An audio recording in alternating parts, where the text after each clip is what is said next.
चलिए रुख करते हैं राजधानी भोपाल से आ रही बड़ी खबर का, जहां पर सीएम डॉक्टर मोहन यादव की अध्यक्षता में कैबिनेट की बैठक। कैबिनेट की बैठक में आएंगे कई अहम प्रस्ताव। प्रदेश में दलहन उत्पादन बढ़ाने पर सरकार का विशेष फोकस। दलहनी फसलें उगाने वाले किसानों को दिया जाएगा बोनस। दलहन बोनस योजना ला सकती है राज्य सरकार। नई दाल मिलों की स्थापना कर ऐलान किया जा सकता है। कैबिनेट बैठक में गेहूं उपार्जन पर होगी चर्चा। मध्य प्रदेश सरकार प्रदेश को दलहन उत्पादन में देश का नंबर 1 राज्य बनाने का लक्ष्य लेकर लगातार कार्य करती नजर आ रही है और इसी लक्ष्य के तहत पहले चरण में मसूर, उड़द और दूसरे चरण में चना और तुअर के उत्पादन को प्रोत्साहित किया जाएगा।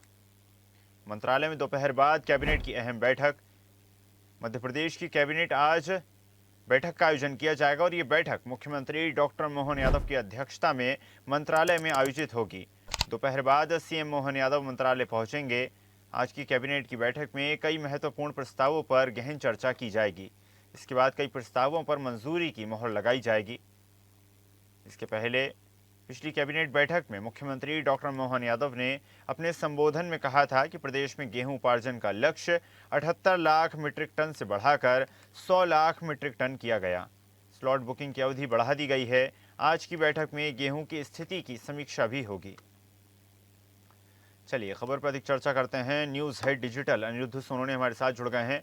अनिरुद्ध, पहले दलहन तिलहन और उसके पश्चात अब दालों को लेकर, मसालों को लेकर और इस प्रकार के जो उत्पाद हैं उनको लेकर लगातार सरकार के अनेक प्रयास देखे जा रहे हैं और इसी क्रम में कैबिनेट की अहम बैठक आज, जिसमें अहम चर्चा की जाएगी। देखिए, मध्य प्रदेश सरकार की कैबिनेट की बैठक आज भोपाल में राज्य मंत्रालय में होगी और जहां तक बात करें तो लगभग 12 बजे के बाद मुख्यमंत्री डॉक्टर मोहन यादव की अध्यक्षता में कैबिनेट की बैठक होगी और आज इसमें कई महत्वपूर्ण प्रस्ताव रहेंगे, जिसमें सबसे बड़ी जो चर्चा होगी वो गेहूं उपार्जन लगातार मध्य प्रदेश के कई जिलों में चल रहा है। लगभग 3000 से ज़्यादा उपार्जन केंद्रों पे उसको लेकर मुख्यमंत्री अपने कैबिनेट के साथियों के साथ अनौपचारिक चर्चा करेंगे और स्थिति की जानकारी लेंगे कि गेहूं उपार्जन में किसानों को कहीं कोई दिक्कत या प्रॉब्लम तो नहीं आ रही है। इसके अलावा अगर आज कैबिनेट की बैठक की बात करें तो इसमें कर्मचारियों को लेकर प्रस्ताव रहेंगे। इसके अलावा महिला बाल विकास विभाग के कुछ प्रस्ताव रहेंगे, लोक निर्माण विभाग के प्रस्ताव रहेंगे और किसानों को लेकर अहम प्रस्ताव रहेंगे। और जहां तक बात करें कर्मचारियों की,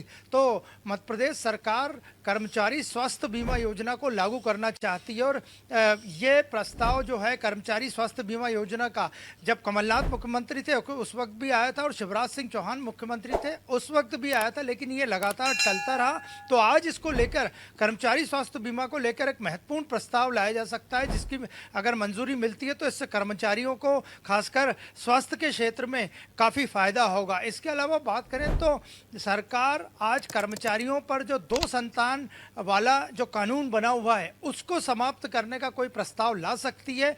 पूर्व मुख्यमंत्री दिग्विजय सिंह के कार्यकाल में यह प्रस्ताव बना था, जिसमें कि अगर 2 संतान से ज़्यादा किसी सरकारी कर्मचारियों को 2 से ज़्यादा संतानें हैं तो उसकी सेवा समाप्त हो जाती थी। तो सरकार अगर प्रस्ताव लाती है तो इस नियम का, कानून का, जो कि मध्य प्रदेश के सरकारी कर्मचारियों के लिए था कि 2 संतान वाला जो कानून है उससे समाप्त हो सकता है। इसके अलावा बात करें तो सरकार दलहन को लेकर, दलहन उत्पादन बढ़ाने को लेकर एक नई योजना लागू करने जा रही है, जिसका भी प्रस्ताव आज मोहन कैबिनेट की बैठक में आएगा, क्योंकि केंद्र सरकार राष्ट्रीय दलहन आत्मनिर्भर जो मिशन है उसको चला रही है और इस मिशन में 5 राज्यों को शामिल किया गया, जिसमें मध्य प्रदेश भी है।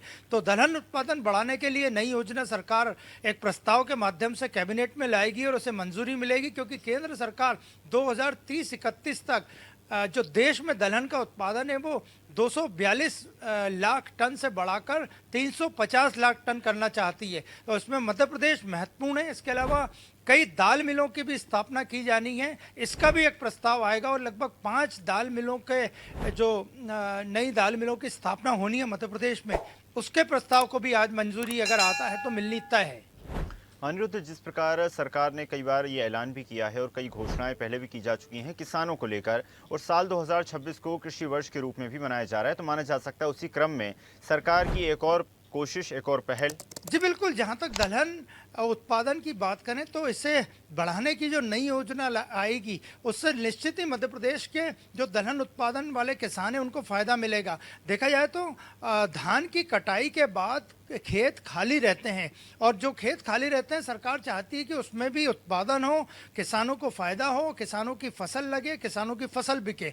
तो और जहाँ तक बात करें तो 2 चरण में ये योजना है। पहले चरण में मसूर और उड़द, दूसरे चरण में चना और तुअर। सरकार इसके बोनस को देने पर भी आज प्रस्ताव लाकर उस पर चर्चा कर सकती है, प्रस्ताव को पास कर सकती है और सरकार जो दलहन उत्पादन का रकबा है देश भर में वो भी बढ़ाना चाहती है और 310 लाख हेक्टेयर में सरकार चाहती है कि देश भर में दलहन का उत्पादन हो, जिसमें जो उन्होंने राष्ट्रीय दलहन आत्मनिर्भर मिशन लिया है जिसमें उसमें 5 राज्य लिए गए जिसमें मध्य प्रदेश भी शामिल है।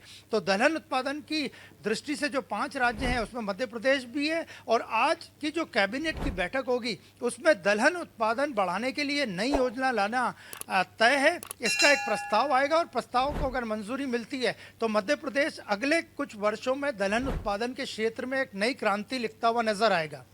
जी बिल्कुल, अनिरुद्ध, माना जा सकता है कि प्रस्ताव को मंजूरी भी मिलेगी और साथ ही साथ मध्य प्रदेश इस क्षेत्र में कीर्तिमान भी स्थापित करेगा। आपका धन्यवाद अनिरुद्ध, जुड़ने के लिए और जानकारी साझा करने के लिए। देखते रहिए स्वदेश न्यूज। अगर आप इस वीडियो को सोशल मीडिया हैंडल फेसबुक या इंस्टाग्राम पर देख रहे हैं तो हमें फॉलो करें, अगर यूट्यूब पर देख रहे हैं तो सब्सक्राइब करें और बेल आइकन दबाना ना भूलें।